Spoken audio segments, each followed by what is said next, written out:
40s, sunny upper 70s on Saturday, and then sunshine, lower 80s on Sunday. It's been to 74. It's 73 right now at KBNU. KBNU weather brought to you by Whole Tree Care. Your trees and shrubs are growing like crazy. Are they blocking your view or posing a potential hazard? Call Whole Tree Care. They trim, shape, and remove trees. Call 435-760-6587. When you buy Napa Auto Parts, you're getting the best. Pull into any one of the 5 locally owned Preston to Providence Napa Auto Parts stores. They'll not only make sure you get the right battery or wiper blades, but they'll even help you install it. And if you need other work done, they can recommend a dozen Napa Auto Care centers with ASE certified technicians. That's Napa know-how. KBNU News Time is 4:06. The Biden administration is considering the future of Pacific Northwest salmon and the effects of dams in the region. The White House Council on Environmental Quality held listening sessions this spring and is now asking for public comments on dams in the Columbia River Basin. They are especially focused on 4 dams on the lower Snake River that have been major barriers to the dwindling salmon populations that migrate upstream to Idaho. Mitch Cutter is with the Idaho Conservation League. What we've seen so far in both the listening session and in the public comments is an overwhelming majority of people saying they want to reach the lower Snake River dams because it's essential for salmon and steelhead and because there's other ways of doing the things that the dams provide. Supporters of keeping the dams say they provide essential energy, irrigation, and barging functions, but Cutter notes that during listening sessions, more than 3/4 of commenters were in favor of breaching the dams. The Council on Environmental Quality public comment period is open through August 31st. Cutter says there is interest in removing the dams from a variety of people in the Northwest. We're seeing people from across the region come out of the woodwork and say, this issue matters to me, even if it didn't 2, 3, 5, 10 years ago. We'd like to have this problem solved. During this year's legislative session, Washington state lawmakers approved $7.5 million for planning to replace the dam services. The 4 Snake River dams are in southeast Washington. And 2 managers of the condemned Evergreen Place in Midvale face multiple felony charges filed Thursday from the Utah Attorney General's office, including neglect and abuse of its residents. A Salt Lake County investigation in January 2022 by health officials found conditions at the assisted living home that caused imminent harm to residents, which were described as deplorable by investigators. Jorge Gustavo Gonzalez Sr. and Ignacio Gonzalez Villarruel faced charges of financial exploitation, abuse, endangerment, and neglect of vulnerable adults, as well as licensing violations. Residents endured unsafe and unsanitary conditions, including insect infestations, overcrowding, inadequate staffing, and a lack of food and proper medical care. Faulty facility violations also included a non-working furnace during 2022 and raw sewage flooding the basement. Gonzalez and Gonzalez Villarruel collected rent payments between $1,000 and $1,400 per month per resident. KBNU News Time is 4:08. For more details on these and other stories, visit CashValleyDaily.com. 610 AM and 102.1 FM. News Talk KVNU. Hi, John Weiss here from Heritage Auto. Right now, it's Ram season. And all month long at Heritage Ram, you can get exclusive Ram season deals.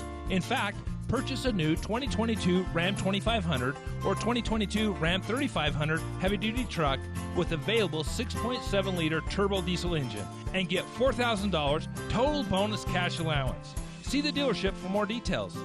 This deal won't be around forever. Come in and see the award-winning lineup of trucks today at Heritage Ram, your hometown dealer with the biggest deals. Are you a hot sleeper? Warm summer nights can make it hard to sleep. UNI Furniture recommends sleeping cooler with a gel memory foam mattress. UNI features a copper-infused gel memory foam that helps with coolness and circulation. It moves better with you, giving you the best night's sleep. UNI is also the home of Chair Heaven. There's a reason they sell so many chairs, including recliners. For over 90 years, there's always been a better buy at UNI Furniture, downtown Logan. Heart valve disease is more common than you or your doctor may think, especially as you get older. It's serious but treatable with the proper diagnosis. If you or a loved one are experiencing shortness of breath, fatigue, chest tightness or pressure, dizziness or fainting, talk to your doctor and ask for an echocardiogram to get diagnosed early and enjoy your best quality of life. Learn more at askforecho.com. That's ask4echo.com. Work, school, grocery shopping, doctor's appointments, the gym, to the airport to pick up loved ones, to the kids' soccer games, piano lessons, out for movie night, to hear your favorite band in the city, over to Grandma and Grandpa's house, and on last year's amazing road trip. Your vehicle takes you so many places. Protect it. When you leave your vehicle, remember to always take your keys or key fob with you and lock the doors. If you suspect auto theft, contact the National Insurance Crime Bureau at 1-800-TEL-NICB. That's 1-800-TEL-NICB, or visit our website at www.nicb.org. A public service message from the National Insurance Crime Bureau. For the people. We are waiting with bated breath for news from the Cash Republican Party meeting an executive committee tonight. With Jason Williams. And I'm really excited about this next segment. We have two guests here in studio. We're going to talk about something that we've talked about many times here on the show, but from a bit of a different angle. Weekday afternoons from 4 till 6 on News Talk KVNU, 610 AM and 102 FM.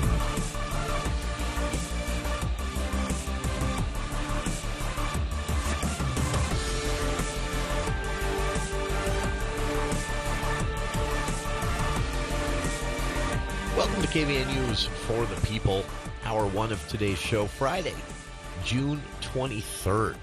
Excited to have everyone join us today. For the People movie show coming up at 5 o'clock. We'll get back to Andy's 80s movies list. Remember, we started this a couple of weeks ago. This is a list, not just the best 80s movies, which would be fun enough in itself, right? This is also Andy's list of the best forgotten 80s movies that, like Desperately Seeking Susan, that just kind of came and went, but are actually pretty decent movies. So that's coming up later on in the show. Kicking things off here, recently had a chance to talk to two individuals involved with something that you just don't hear a lot about these days, and you should. The something is conservative climate change solutions. The individuals are good friends Andrew and Ryan. Andrew with Conservatives for Carbon Dividends, and Ryan the statewide chair of Utah Young Republicans. And they wanted to talk about something you probably aren't hearing about, which was introduced just last week, called the Prove It Act. It would collect data and allow an assessment, basically, of pollution around the globe, and then would impose, punitive options. Could range from mild things to drastic things, but it would impose some of these options regarding trade with the world's biggest polluters. Did I do an okay job of explaining that, Andrew? I'll go ahead and start, and then Ryan will probably do it better than I did. I think you did a great job explaining what the bill does, which is essentially it collects data on pollution overseas in places like China and how that pollution compares to industries in the United States. So we already know that the United States tends to do things a lot cleaner and a lot more efficient than manufacturing overseas.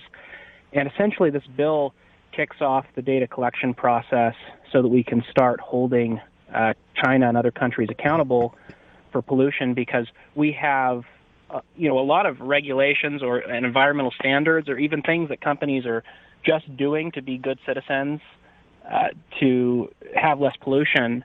And China tends to come in and undercut the American worker and the American manufacturer by sort of taking environmental shortcuts and cheating that process. So this kicks off the process of holding China and other countries accountable and leveling the playing field for American companies. This is, and to that point, Andrew, what is so unique about this is that, I mean, just to call it a conservative approach to climate change solution is obviously accurate, but it's almost an undersell, because this is actually a very creative bill as well. And one part, you'd sent me some notes on this, but one suggestion or provision of the Prove It Act, and something that I know has been suggested in multiple different ways by Young Conservatives for Carbon Dividends and other similar groups, is this idea of something like a polluter import fee, and the idea behind that being not only are you penalizing the countries that are not doing more to take seriously curbing their emissions, but you're also, by penalizing them, encouraging growth in American manufacturing, which is something that one of the last few bipartisan goals the country has right now, right? Yes, and sometimes people say bipartisan and they mean a bunch of Democrats and 2 Republicans, and that's definitely not the case. You're right to say this is a conservative-led effort, and conservative with a capital C. This isn't a conservative. This isn't a. This is, like you said, a really creative idea, right? This isn't just business as usual. This is moving things along. Sure. But yes, this is. This gets us closer to where we could have a polluter import fee and grow manufacturing in the United States. This is for listeners. If you'd like to read more as well, these guys, Andrew and Ryan, nice enough to send along a Washington Examiner op-ed recently written by Grayson Massey, the Western Region Director for Young Republicans, and it does a great job of spelling out the Prove It Act, but also talking about why. This is, why you would put the label of a conservative solution on this. And Andrew, Ryan, for both of you, I know as conservative gentlemen yourself, that's important, right? You're wanting to do something about climate change, to change the direction things are headed when it comes to climate change, but you believe it can be done in a way that doesn't require much of what's suggested by, well, let's be honest, the people we usually hear from on addressing climate change, progressives, right? Yeah. I think you saw like 5 or 6 years ago, young conservatives, college-aged conservatives and Republicans come out and say, it's time for us to push towards some type of action. And it's something that we care about. Andrew cares about, and I care about the environment. Andrew cares about environment. And the fact is, I think, Republicans, we care about the world. We want to reduce emissions. We're the ones. A lot of us go out and hunt. A lot of us go out and fish. By heart, we're conservationists, and so it was time to have new ideas brought forth and not just allow. A lot of times, like you said, Jason, it's the left who's kind of the main group talking about the climate solutions. And there's a way and a different approach to say, I do care about the environment, but we're going to do it in a different way. We don't want those, what we would deem maybe more extreme ideas of, Green New Deal or things like that. But we do care about reducing pollutions. And I think that this act is a great step towards that. And it's really exciting for us young conservatives to be a part of this conversation, to feel like a few years ago we're talking about this. We're saying, hey, it's time for us to do some things, and then to see it starting to come to that fruition. That's an exciting thing for us as young conservatives to be able to feel like we're being a part of the conversation, we're being heard, and that our congressmen and senators are listening to the concerns of especially younger conservatives, and so that's been really neat. This is and Ryan, of course, you're coming from a unique perspective For listeners, again, our guests here, Andrew Sandstrom, Regional Director of Young Conservatives for Carbon Dividends, and Ryan Smith, President of the USU College Republicans. And Ryan, you're there as a college student yourself, as someone, you're talking with people in the very age group that we're kind of referencing here, the next generation of voters. within the Republican Party, the base of the Republican Party in just a few years. What are you hearing when it comes to issues like climate change? When I talk to my conservative friends, they're frustrated that the left has owned this one so far, right? Is that a fair way to say it? I think that's a fair way to say how it has been, but that's changing. And Jason, I'm no longer the president for USU. I'm now the chair for the state of Utah, and I think that, like you said, that puts me in a really unique position, especially now talking with people from UVU and BYU and U of U and having these connections with conservatives around the state. And the messaging is clear. I still think, young people, we are conservative. I'm a conservative Republican, but we're saying we need to be a part of the conversation because it's hard. Sometimes we want to be the party. Sometimes we say no to things, and we have to come up with our own solutions. And then to the issues that are going on, that this issue of our environment, and instead of allowing the left to kind of run away, so to speak, with all the messaging and basically say that conservatives and Republicans don't care about the environment, well, that's just not true. We just don't want your policies. We just want things done differently. It doesn't mean different doesn't always mean that we don't care. And so I think you're right that that's the feeling that we've had, but I really feel like, and I think Andrew can attest to that, I mean, just the short last 4 or 5 years, we're starting to see the messaging change. And it's interesting as, I talk with conservatives or even people who are on the left, and they're always kind of a little bit surprised that we've got so many conservatives that are, especially I'll say people on the left, they're a little bit surprised sometimes about that. Oh, you do care, because I think they have this messaging and thought process that conservatives don't care, which I just don't think is true. We just want something done differently. Two guests here. Andrew Sandstrom, Regional Director of Young Conservatives for Carbon Dividends.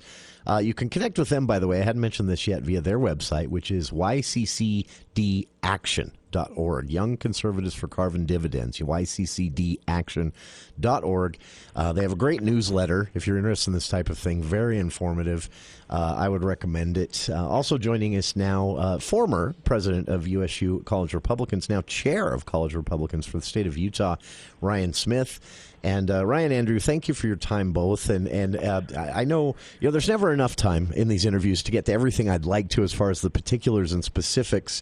But for people out there who want to know more, who want to get involved with groups like Young Conservatives for Carbon Dividends, or just learning more about a conservative climate change solution and proposals that exist out there, where would you point people, young and old? So I think I appreciate you having us on, first of all. Second of all, the yccdaction.org site that you mentioned is a great resource. I would also recommend, there's a website that is carbonadvantage.us. That's carbonadvantage.us, and that's just a great place to go if you want to see why foreign polluter fee or why the Prove It Act would be a good idea. It shows you just how much cleaner industries in the U.S. are. I would highly recommend that website. Again, that's carbonadvantage.us. Carbonadvantage.us. All right, I'm linking to all these on our Facebook page if you're driving right now and don't have a chance to write these down. And again, the Prove It Act is introduced.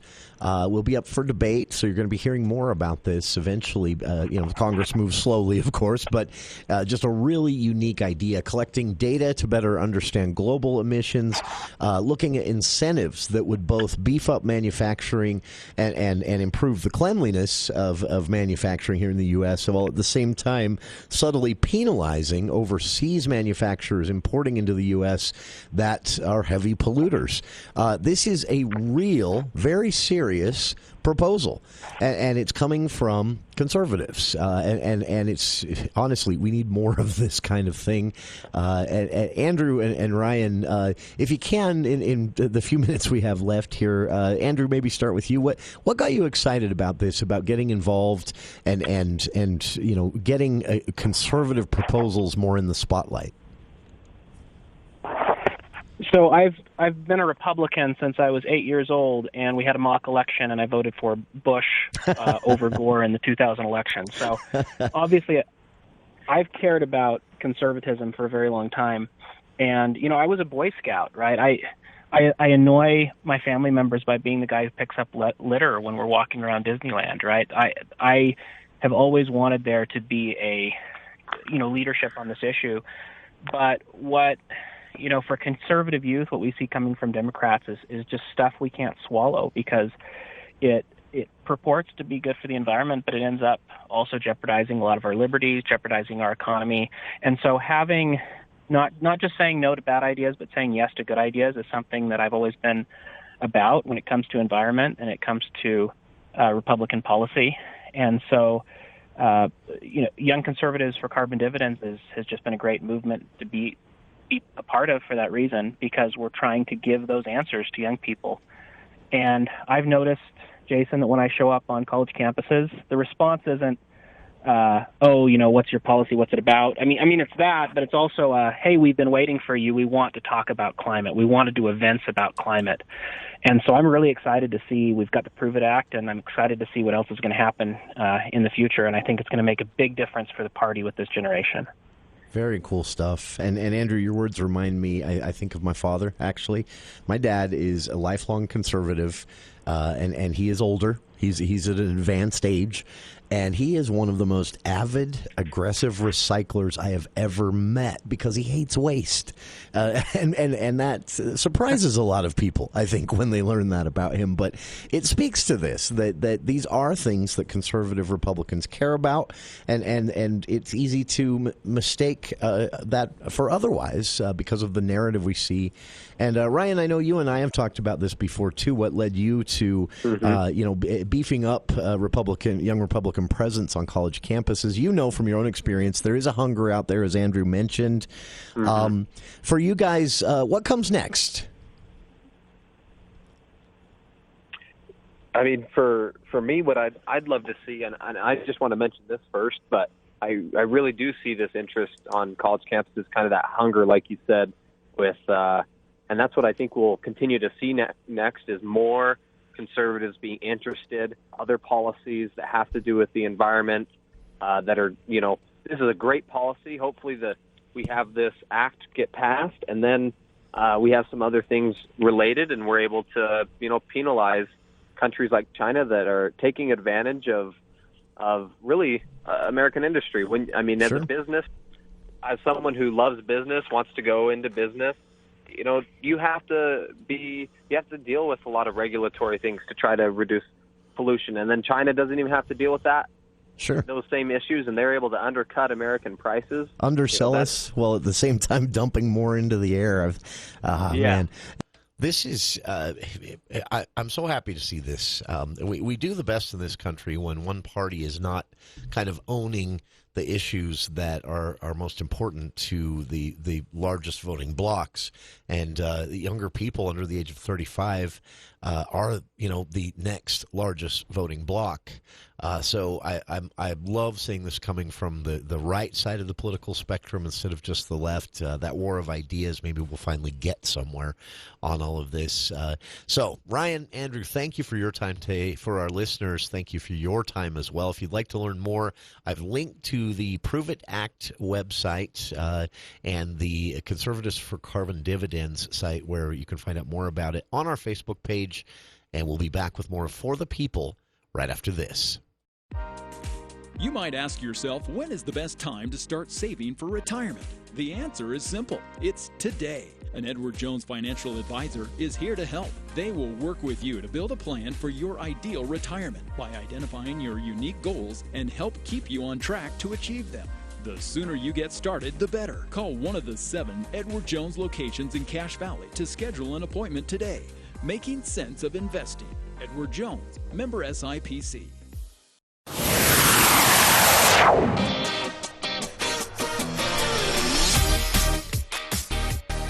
Went a bit long with that one. Worth it. Thanks again to Andrew and Ryan. If you'd like to learn more about the Prove It Act, I've linked to The language, the text of the act itself, and some of the video around committee hearings and more regarding the Prove It Act as it was introduced. And that is all on our Facebook page. You can learn more about Conservatives for Carbon Dividends, the work of Andrew and Ryan, and also Ryan's work as chair of Utah Young Republicans, now moving up from his position president of USU Republicans. Exciting stuff. But, again, went a bit long. Promised everyone I would be better about the clock around here. So, in the sense of getting us back on the clock, we're going to be back with more For the People right after this look at the news with KVNU's Bill Walter.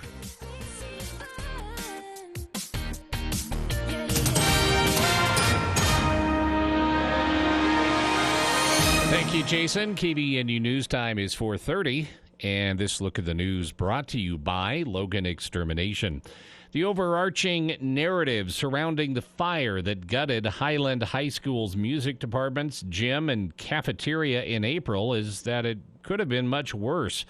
But fire investigation reports from the Pocatello Fire Department and Idaho State Fire Marshal's office, as well as Highland's fire inspection records, suggest some of the damage to the school could have possibly been prevented. The Idaho State Journal recently obtained several documents that detail previous known issues at Highland that contributed to the school failing its most recent fire inspection in November 2022. That inspection revealed that Highland's fire alarm system had problems and that curtains located directly adjacent to where the April blaze originated were not fireproof. The inspection gave Highland's fire-rated self-closing doors a passing grade, while the fire marshal's investigative report following the fire says the doors didn't work and contributed to the spread of the blaze.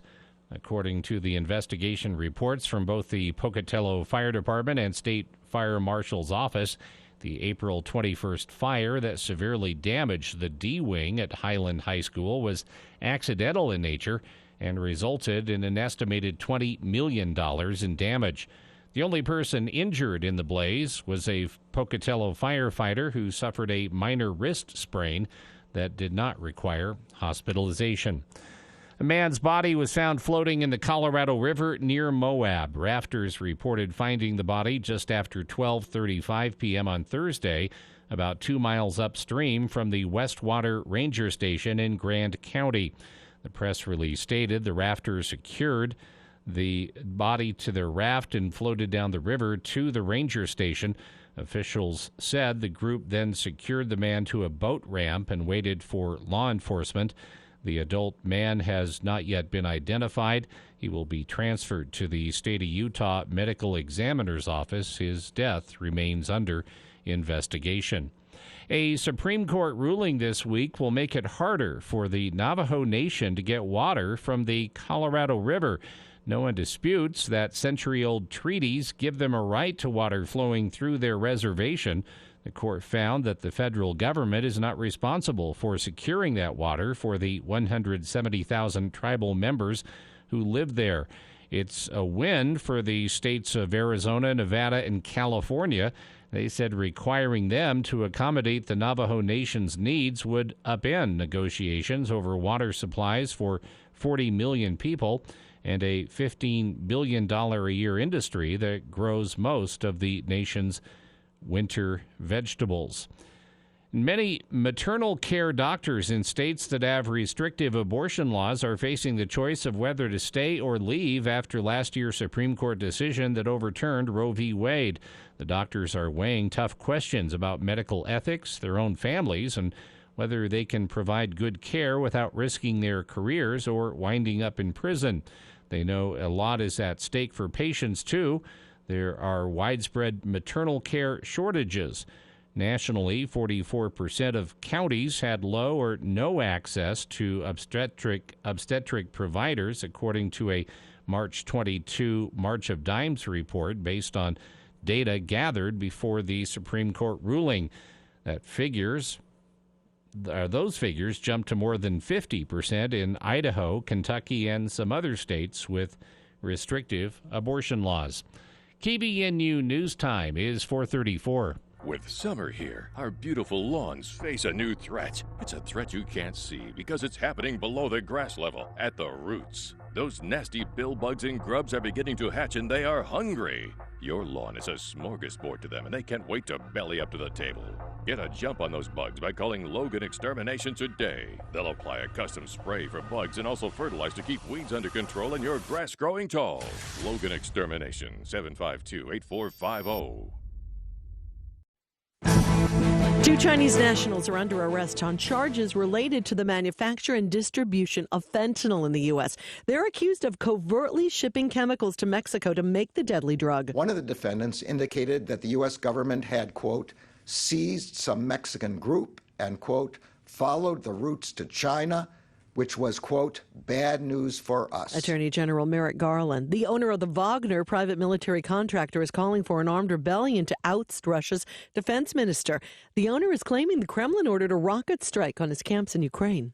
A year after the Supreme Court overturned Roe v. Wade, a state is taking steps to expand reproductive rights. I'll sign a new SHIELD law to protect New Yorkers who prescribe and send abortion pills to patients in states where abortion is outlawed. That's the state's governor, Kathy Hochul. Stocks plunged today, the Dow down more than 200 points after weeks of closing higher. Daria Albinger, ABC News. KVNU weather for tonight. Partly cloudy skies and mostly clear overnight, low in the upper 40s, and then sunny upper 70s on Saturday. Sunny lower 80s on Sunday. It was milder this morning for the overnight low, 58, but generally more like late June. Today's high has been 74. Right now it's 68 at KBNU. When you need roof repair or replacement, don't call just anybody. Call someone with the experience, knowledge, and skill to get the job done right. Roof Rescue, 435-999-4268. For more details on these and other stories, visit CashValleyDaily.com. Let's check Wall Street now with Edward Jones. This is Senior Branch Office Administrator Tony Smith bringing you the daily financial market report for June 23rd on behalf of Ted Karen and Edward Jones. Equities break their weekly winning streak. Worries that lingering inflation pressures might force central banks to keep tightening continue to drive investors' caution today, though markets finished off their lows. The S&P 500 posted a weekly loss after 5 straight weeks of gains, while global stocks logged their biggest weekly decline in more than 3 months. Two recent headwinds are weaker European activity data that was released overnight and somewhat disappointment over the size of this week's Chinese rate cuts. Oil prices were lower for the day and down almost 5% for the week. Elsewhere, government bonds and the U.S. dollar rose, both consistent with a cautious tone in equity markets, with defensive sectors outperforming. The Dow closed down 219 points at 33,728. NASDAQ closed down 138 points at 13,493. The S&P was down 34 points at 4,348. In the bond market, the 10-year Treasury yields are trading at 3.74%. In stocks of local interest, Apple closed down 32 cents at $186.68. Nucor closed up 46 cents at $153.79. Zions Bank closed down 37 cents at $26.60. Amazon closed down 82 cents at $129.33. Boeing closed down 20 cents at $205.41, and Walt Disney closed down 39 cents at $88.10. The price of crude oil was down 20 cents at $69.31, and the spot price of gold was up $5.50 to $1,929.20.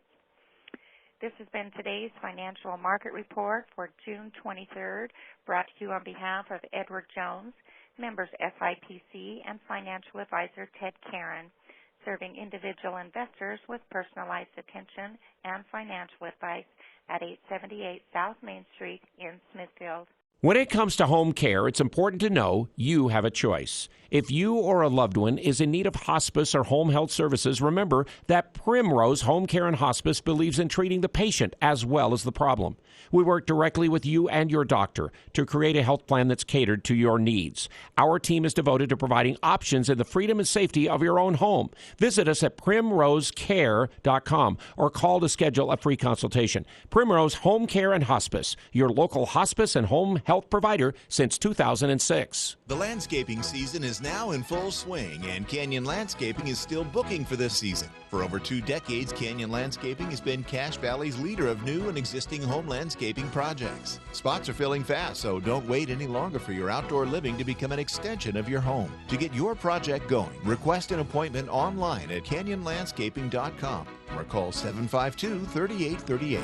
Let's get started on your yard. 752-3838. Canyon Landscaping. Look for the leaf. On the next Handle on the Law. I was in Hawaii, and I got out of a jacuzzi, put my hand out, broke my wrist in 3 places. I contacted 3 attorneys in Hawaii. Nobody wanted to take my case. Oh, we're too busy. I have never heard a personal injury attorney say, I am too busy to take a good case. Yep. That doesn't happen in this lifetime. It's Handle on the Law, Saturdays from 1 to 4 on News Talk KVNU, 610 AM and 102 FM.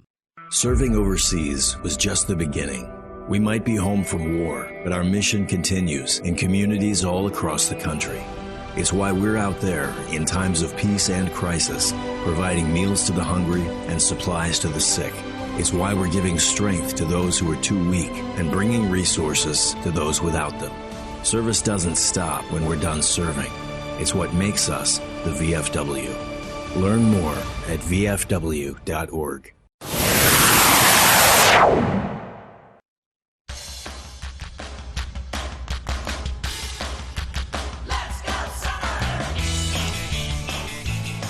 Welcome back to KVNU's For the People.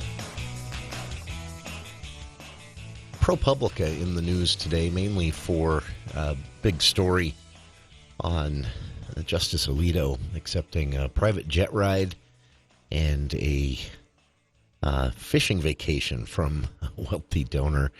It's starting to look like this dude named Leo with the Federalist Society has set up kind of a billionaire buddy program for Supreme Court justices. Not a great look for the court right now.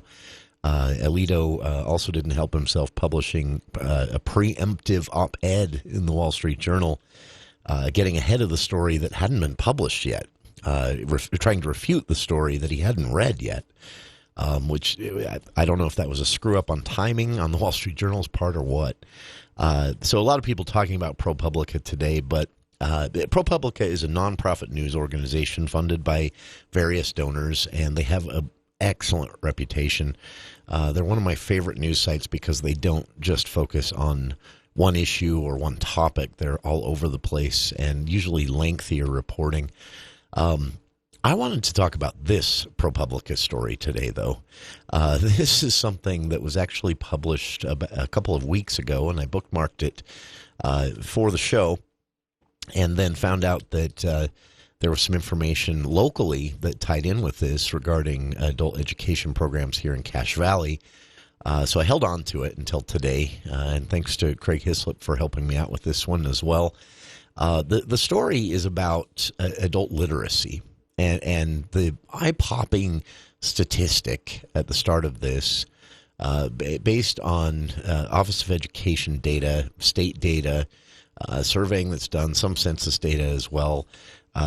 Researchers estimate about 48 million adult Americans, adult being anyone over the age of 18, 48 million adult Americans, about 23% of the population, would fail a literacy test. Now, a literacy test does not mean, failing a literacy test doesn't mean you can't read. It doesn't mean actually illiterate. It means that when it comes to, the literacy skills you learn in high school, what this says basically is many are forgotten after high school. And of course, for someone who maybe drops out of high school, many are never learned. Mississippi was the focus of this ProPublica investigation. because there is a school district in Mississippi where 1/5 of the students drop out, highest in the nation. And the principal of the school was interviewed for the story, and he talked a little bit about the stress this puts on adult education programs, because many drop out and then they decide, okay, I can't do what I want with my life without the GED, or maybe even going through to a technical college or a full-on, bachelor's degree at a local college, and so then they come back and it puts stress on the system. And there is actually an economic cost to this as well, ProPublica points out. If local programs that are aimed at teaching adults reading skills that they maybe never got or just didn't use and forgot, no brainer here. It's connected to getting a better job. So the principal of the school was quoted in the story. His name was Warren Eister. And Eister said, Mississippi's tax base would go up if we had more students graduating, obviously, from at least high school, but also if we had more adults out there who were proficient in language and writing. It would be easier for them to get better jobs. ProPublica starts with that story, and then they dug into this nationwide, and just astounding. In a country whose our education system is unequal in the industrialized world, it's very good. Public schools, in some areas, though, this is a known problem, lack qualified teachers. Schools are also seeing high turnover in teachers due to low salary and some of the politics of these days. That's something Utah's struggling with as well. We have a teacher shortage that's been going on about 5 years now. About 60 years ago, the federal government established a funding mechanism for free adult education programs to help adults who couldn't read, who were outright, illiterate, but also those who struggled with literacy in a more minor way, because, President JFK and after him Lyndon B. Johnson recognized that literacy was tied to employment, which is tied to the health of the economy, and that there were these entire counties in certain parts of the country, and I say counties because that's where they looked at the data, that were literally just slipping through the cracks. Adults were slipping through the cracks and then being left behind. ProPublica, in their investigation, found that as access to adult instruction is less limited, the better the unemployment numbers in that region, the higher the average salary, the higher the starting salary. All of this seemed to be tied to people leaving the high school age of 18 and being literate, being able to use language correctly and to write and read. Something that I think most of us, myself included, assume is not a huge problem here in the United States, but it actually is. And despite the federal government providing about $670 million to states for adult education in the average year, at least the latest year there is data for, which is 2022. I looked. The amount of adult illiteracy out there has remained relatively unchanged in the same surveying. Now, you can argue the surveying is missing a large portion and there are more, or you can argue the survey is overestimating and there are fewer Americans who would fall into an illiterate category. But what you see, regardless of how you feel about how the surveying's done, is a trend, and the trend is we aren't making a dent in this. ProPublica reporters interviewed dozens of students and adult education workers in the states that have historically contributed some of the least funding to adult education programs, and they found that in those states, programs were keeping adults on wait list for years. They were unable to meet the demand. People were signing up, but they didn't have enough instructors to actually conduct the classes. Mississippi was one of these states. Adult students who did succeed in the programs, i.e. go through them and pass, did very well and reported higher income within a year. But the majority of students dropped out before they were able to make any quantifiable progress due to frustration, at least in the surveying, with the classes themselves and the changing schedule and teachers dropping out and all kinds of things. So the system basically isn't set up to prioritize students like high school would be in public education. And ProPublica in the reporting says this is, very obvious in the numbers that we see. So a tragic scenario. And what's most frustrating about this would be so easy to fix. So easy to fix. But, okay, bring it home local here. Good news in Cache Valley. Of course, Utah was not on the list. In ProPublica's investigation, Utah wasn't on the list of states that were kind of dropping the ball on all of this. And here in Cache Valley, there actually is a pretty decent set of resources to help when it comes to adult literacy and adult reading programs and adult education in general. And one of those programs, our own Craig Hislop, had a chance to take a look at. Here's Craig.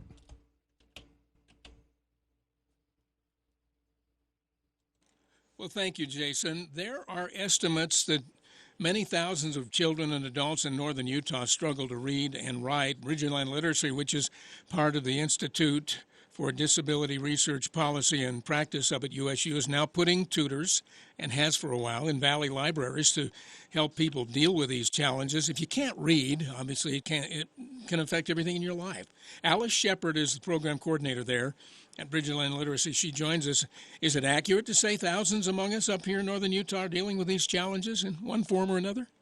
Yeah, in one form or another. It might be a little bit of dyslexia. It might be another kind of disability, or maybe just you missed a piece as you were learning to read, and then it becomes more and more difficult to keep up with it.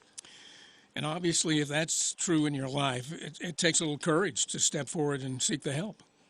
Yeah, it's kind of a silent disability because nobody wants to step up and say, yeah, I can't read, or I struggle to read, or I'm not understanding this. It's humiliating. People don't like that, and people don't like to be embarrassed, so they won't admit it. What prompted the idea to take this help into community libraries? Well, it's easier for people to get to the library in their own community instead of having to travel into where we're at. Right now we're up at the university, but we've been at BTech for a while, and people were coming as far as from Preston to come and work with someone. And so if there are people in their libraries, they would come to us, get assessed, and then we would decide what they need to do, and then they work out of their libraries right in their own communities. And it saves them travel, it saves them opportunities to have to, take off from work and stuff. They can now just go right there and get the help that they need. Well, I'm sure that working with each new learner, the challenges differ a little. How long does it take to help young people, and maybe some of us that are not so young, to become proficient and confident readers and writers? It depends on the struggle. So once we do the assessment, we know where the difficulty is. We can start putting those pieces back in. For some, it just is a little bit of help and a little bit of information, totally opens their eyes, and they're ready to roll within, say, 2 to 6 months. Others, it might take a couple of years. Some, it might be a language issue. They've come from another country, and they have a degree in that country, but they come here, and the uniqueness of English makes it hard for them to comprehend it.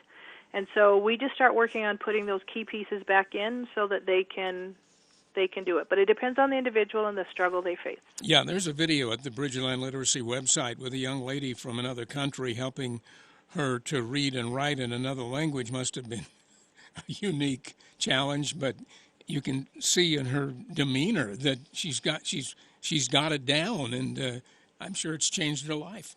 It has.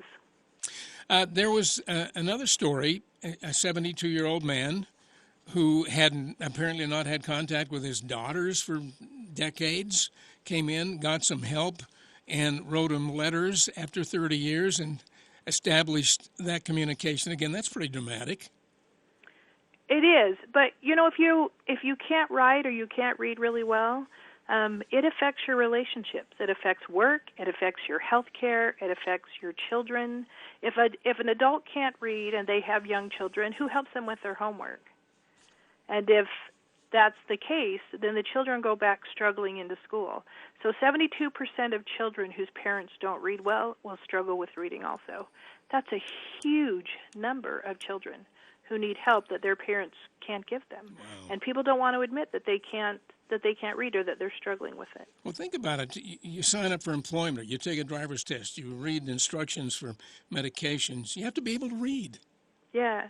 Well, and some of the manufacturing companies around here in this valley, in order to make a promotion or to get a promotion or to apply for a new job, you have to be able to take a test. Yeah. And if you can't read that test or can't read it well enough that you can pass, then you don't get that opportunity, do you? That's right. Alice Shepard is working at Bridgerland Literacy, and some are listening to us now might have a loved one who needs this help. How can they get it? We have a website. It's beliterate.org, and all of our information's there. Or you can call up to the IDRPP and ask Dave Clark for Bridgerland Literacy, and they will send you right to me. Alice, this is great work that you all do there. I want to thank you for helping us understand this service and going on in rather short notice to put this news out. Well, thanks for the opportunity. We appreciate it. Let's get back to Jason and Bill now. Thank you, Craig and Alice. And I've had the opportunity in the past to be a part of some of the work of Bridgerland Literacy. I was invited years and years ago to teach a class on computer literacy and being safe online. And I got to tell you, the folks involved really care about what they do. But what was even more fun for me was meeting the adults in this class, meeting people who, people who were just looking for a leg up to get better employment, others who are struggling in general with new technology and the digital world we live in, which is reading based, and age ranges from 21 to 38, if I'm remembering correctly. And it was so great to learn their stories and really inspiring to see how dedicated they were to taking a step to improving their lives in this way. So check them out. If you know someone who might benefit, let them know about the resources. If you yourself are looking for, brushing up on literacy skills, or if you find yourself falling, behind on some of this in a way that's holding you up in life, beliteracy.org is the website again. Thanks again to Craig and Alice for joining us. If you'd like to read the ProPublica piece I talked about at the start of the hour, I've linked to that on our Facebook page, along with that Bridgerland Literacy website, beliteracy.org. You can find them both at facebook.com/KVNUFTP. And we'll be back with more of For the People right after this. If you've ever passed by 485 North Main, you've likely noticed how well-kept the property is. The grass is always green, and the flower beds are always well-kept and in bloom. What you see on the outside is exactly what you'll find inside. Care and attention to detail. Exactly what you want when you're dealing with one of your most important senses, your hearing. Dr. Daines' love and care for the community has always gone beyond the front steps at Cache Valley Hearing and Audiology. So if you're not hearing as well as you used to, stop in at 485 North Main in Logan or visit them online at cachehearing.com. My dealership just fixed this transmission. We all know how it can be to go to the wrong place for transmission repair. Just a shift solenoid. Solenoid. Get no credit needed financing, only a AA MCO. We all know how it can be to go to the wrong place for transmission repair. Guy and his cheap transmission fluid. Get no credit financing to meet your needs, only a AA MCO.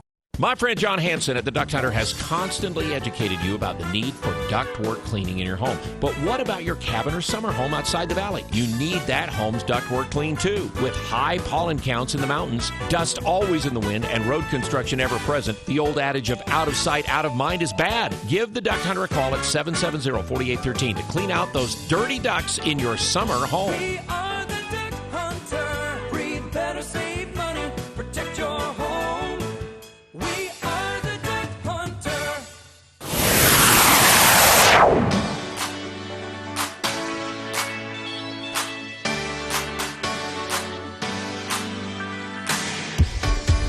Coming up in hour 2 of today's show, the For the People movie show with Andy Morgan. We'll continue our look into forgotten movies of the 80s. Our careful dance around no spoiler Indiana Jones talk. Andy has already seen it. But we're doing our best to kind of leak what he has to say out bit by bit over the last couple of weeks. Next Friday, we'll be able to talk about it, and we will spend the entire hour on it. But some hints and some clues without spoilers coming up next hour. We'll also talk about what you can get out and see. 2 new films in theaters here in Logan. One by Wes Anderson, one starring Jennifer Lawrence, and a lot more to choose from on the streaming services as well. So if you're looking for some indoor entertainment this weekend, well, we've got you covered. The For the People movie show with Andy Morgan coming up right after this here on KVNU Logan.